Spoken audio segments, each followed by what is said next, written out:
Halo guys, jumpa lagi dengan J2F Story, channel tutorial khusus YouTuber para pemula. Kali ini saya akan menjelaskan beberapa metode untuk melanjutkan video-video saya sebelumnya, dimana kita bisa dapat meningkatkan untuk pertumbuhan saluran channel kita untuk menjadi lebih direkomendasikan oleh YouTube. Jadi saya akan menjelaskan beberapa metode yang sering digunakan oleh para senior-senior terdahulu dan sampai saat ini masih mereka gunakan. Ya, yang pertama adalah cara dengan menggunakan SEO, dan kedua dengan cara menggunakan teknik oplos.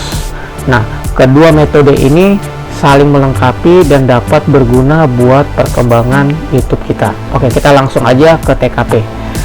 Kita akan bahas mengenai SEO. Kalau kita bicara SEO, kita harus mengenal dulu dengan definisi SEO YouTube. Ya, karena kita berhubungan dengan YouTube ya, jadi kita harus mengerti definisi dari SEO itu. Nah, di sini dikatakan, jadi SEO itu adalah proses optimasi channel YouTube dari konten video yang kamu buat ya, dan diunggah ya ke dalam channel kita. Tujuan utamanya adalah mengoptimasikan untuk diakses oleh audiens. Oleh audiens itu artinya oleh penonton, dengan menggunakan kata kunci atau keyword, dan biasanya itu muncul ada di thumbnail, ada di tagging, ada di deskripsi. Jadi kata kunci itulah yang akan dicari oleh penonton guna untuk memenuhi kebutuhannya. Nah, itu adalah salah satu strategi metode yang digunakan dari tahun-tahun lalu sampai sekarang pun masih tetap digunakan, karena memang untuk mencari penelusuran kata kunci dan untuk pencarian sesuai kebutuhan bagi si audiens atau penonton itu sangat penting dalam menggunakan SEO.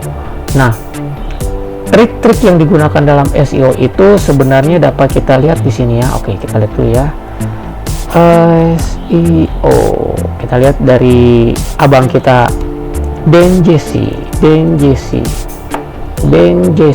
Oke. Jadi begini. Kalau misalnya kita berbicara metode SEO, perhatikan di sini. Ben Jesse, kita akan menggunakan video yang ini misalnya. Atau kita akan menggunakan ini. Dari Bang Ben Jesse ya. Kita lihat ya. Kita pause dulu ya, di sini. Come on ya, di sini ya. Baik teman-teman, jadi kalau misalnya kita berbicara SEO, kita akan lihat channel tagging dari Bang Desi atau Bang Jesse ya, seperti ini. Di sini biasanya akan muncul beberapa tagar ya. Biasanya ada tagarnya ya. Kita coba yang lain dulu. Kalian bisa lihat di sini ya, cara oplos video YouTube.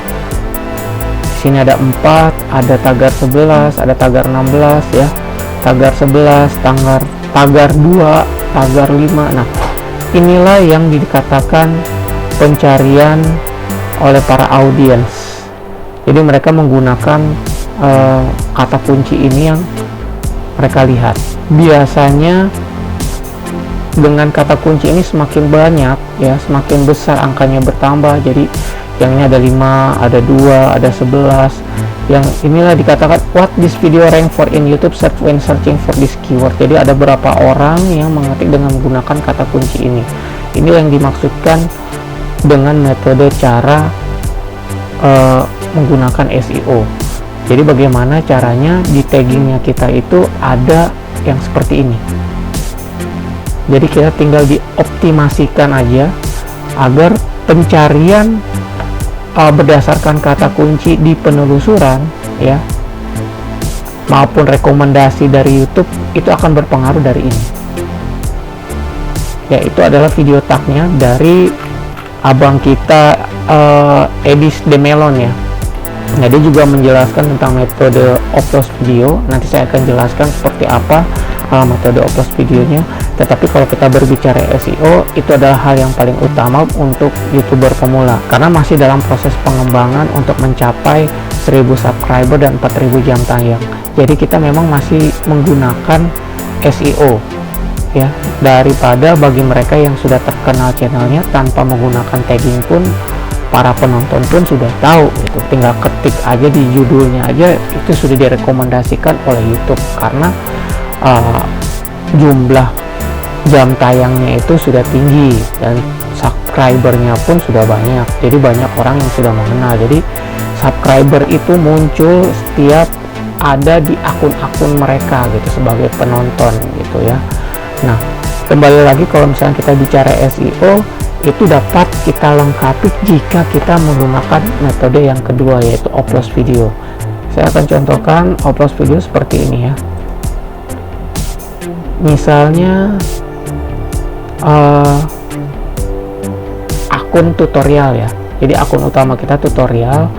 Jadi kita tuh harus menggunakan formasi 1. Oke, kita size nya kasih besar dulu ya. Jadi 1 ya. 1 akun besar, ini akun kita. Jadi ini akun utama kita yang berisi 3 video dan satunya lagi akun besar. Nah, inilah yang dinamakan formasi 131. Jadi begini, kalau kita menonton video orang dari awal sampai akhir, jika ada 10 video itu akan terdeteksi spam. Oleh karena itu kita mensiasati dengan cara formasi 131. Jadi 1 ini adalah channel besar, ini adalah channel besar, 1 ini adalah channel besar.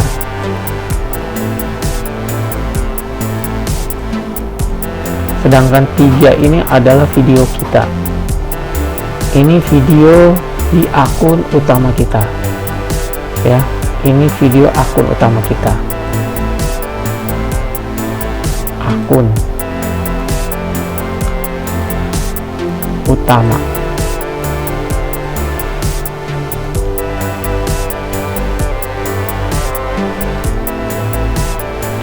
Jadi ini ada yang namanya pembuka, ini ada yang namanya penutup. Inilah yang dikatakan upload video. Nah, untuk upload video ini, untuk kita menonton dengan cara formasi itu dengan menggunakan akun yang berbeda. Artinya kita menggunakan akun cadangan, tidak menggunakan akun utama kita untuk menonton dan melakukan upload video ini. Sebenarnya dengan menggunakan upload video ini dapat mempercepat atau mempersingkat pengembangan channel atau video-video kalian dapat direkomendasikan oleh YouTube dengan upload video itu secara gotong royong. Yang namanya gotong royong itu artinya bukan akun kita, akun cadangan kita saja, tetapi ada akun-akun lain dari orang-orang lain dengan signal-signal di tempat yang berbeda-beda, jadi tidak terdeteksi spam oleh sistem robot YouTube. Dan ini kalau misalnya kita kolaborasikan dengan metode yang pertama tadi dengan SEO, itu lebih baik, karena untuk YouTuber pemula hal ini harus dilakukan terlebih dahulu karena belum dimonetisasi dan belum mencapai syarat 1000 subscriber dan 4000 jam tayang. Kita dapat menggunakan ini, dan cara ini dapat dilakukan baik itu video panjang maupun video short. Kalau misalnya kita hanya menggunakan SEO, kita membutuhkan proses waktu yang panjang. Mengapa saya katakan membutuhkan waktu proses yang panjang? Karena kita mengharapkan memang penonton alami yang benar-benar datang dan benar-benar ingin nonton video kita. Pertanyaannya, kalau misalnya sudah 1 tahun, 6 bulan misalnya, atau 3 bulan, yang penonton alaminya itu yang datang cuma 1-2 orang. Jadi jika kita tidak menggunakan upload video, itu akan membutuhkan waktu proses yang panjang untuk sampai ke persyaratan kita untuk dimonetisasi.